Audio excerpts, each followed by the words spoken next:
ये हमारे जो टीचर्स हैं वो भी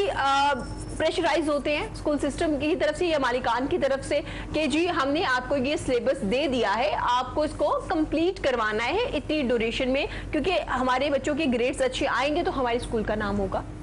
ऑब्वियसली ये बात बिल्कुल ठीक है कि प्रेशराइज टीचर्स कुछ तबका है जो होता है। जैसे आजकल की आप एग्जांपल ले लें ऑनलाइन क्लासेस की, कि ऑनलाइन क्लासेस का वो टीचर्स को उन्होंने दे दिया कि आपने 3 महीने के अंदर अगर सेमेस्टर सिस्टम है या एनुअल सिस्टम है, आपने इतनी देर में अपना जो ये सिलेबस है उस चीज को कंप्लीट करना है। अब वो प्रेशराइज है। ऑनलाइन क्लासेस का जैसे अब किया जा रहा है, जो तालीम का जनाजा निकल रहा है वो सबके सामने है कि ऑनलाइन क्लासेस के दिन आए दिन नई वीडियोज आ रही है कि इसका सिर्फ मजाक उड़ाया जाता है उस क्लासेस का। कोई अगर 50% क्लासेस ठीक हो रही हैं तो 50% क्लासेस को अटेंडेंस एक मैटर करती है, अटेंडेंस बिल्कुल नहीं। अगर इसकी 2-3 एप्लीकेशंस हैं जो मुल्क के अंदर चल रही हैं ऑनलाइन क्लासेस की, तो अब उसके अंदर क्या है कि ऑनलाइन क्लासेस अगर मैं क्लास लेना चाहता हूं कि मेरे नाम की आईडी अगर कोई दूसरा ऑन करके बैठ जाएगा तो वहां पर वो शो हो रहा है, मतलब वो वहां पर अटेंड कर रहा है क्लास। लेकिन इससे ना तो एक कम्युनिकेशन डेवलप होती है, ना तो इस चीज का ये चीज होती है कि वो अपना सवाल सामने सही तरह रख सके।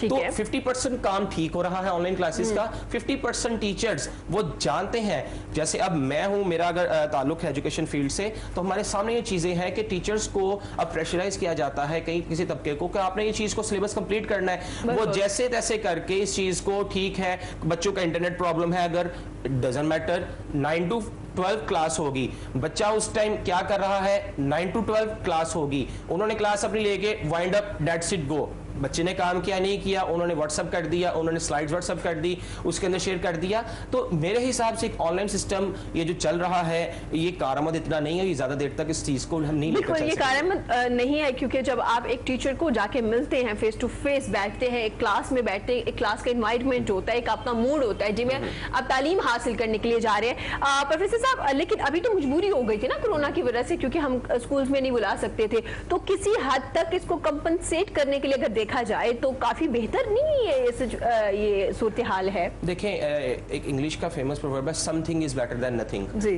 कुछ होना ना होने से बेहतर है। ठीक है, तो जितना चल रहा है मजबूरी के अंदर तो ये चीज ठीक है, वो चलनी चाहिए। तो जितनी देर ये चल रहा है इसको थोड़े अरसे के लिए हम अगर कारआमद बनाए तो ठीक है, लेकिन अगर इसको लंबे अरसे तक, और ये ना हो कल को कि अगर इस चीज को हम देखें कि अगर ये वाकई 100% इंप्लीमेंट सही हो जाता, कारआमद हो जाता, तो कल को ये भी था कि जब कोरोना खत्म भी हो जाए तो कोई अगर हमें यूनिवर्सिटीज को, कॉलेजेस को या टीचर्स इस तरह अवेलेबल नहीं है तो वो कल को भी ये तरीकाकार इस्तेमाल कर सकते हैं और इसको वो अमली तौर पर कल को भी यूज करने के हक में होंगे। तो मेरे हिसाब से थोड़े वक्त के लिए ये कारआमद है, लेकिन लॉन्ग टर्म इसको हम इस्तेमाल नहीं कर सकते, नहीं कर पाएंगे। इस बारे में